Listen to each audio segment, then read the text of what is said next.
శివకుమార్తో ఉన్న ఫ్రెండ్షిప్తో 1972 నుంచి 1975 వరకు 14 మూవీస్లో యాక్ట్ చేశారు. ఎప్పుడు అయితే శివకుమార్ గారు జయచిత్ర గారిని వదిలేసి లక్ష్మి అనే అమ్మాయిని పెళ్లి చేసుకున్నారో అప్పటి నుంచి శివకుమార్ గారితో యాక్ట్ చేయడం మానేశారు. ఇక ఆ తర్వాత కమల్ హాసన్ గారితో మంచి ఫ్రెండ్షిప్ ఏర్పడి వీరిద్దరూ కలిసి 24 మూవీస్లో హీరో హీరోయిన్గా యాక్ట్ చేశారు.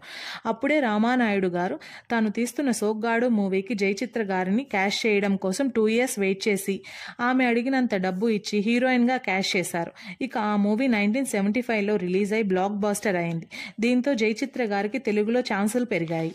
ఇక మురళీమోహన్ గారితో 12 మూవీస్ కంటిన్యూగా చేశారు. ఇక వీరిద్దరి గురించి అప్పట్లో మీడియా హల్చల్ చేసింది. ఎందుకంటే వారిద్దరి పేరు నచ్చడంతో జనాలు మూవీస్ చూస్తున్నారు అని చెప్పుకొచ్చేవారు. అప్పటికే మురళీమోహన్ గారికి పెళ్ళయింది. అందుకే మురళీమోహన్ గారు జయచిత్ర గారు ఎప్పుడు పెళ్లి చేసుకోవాలి అనుకోలేదు. అది ఫ్రెండ్లీ రిలేషన్షిప్ అనుకోవచ్చు. ఇది ఇలా ఉన్న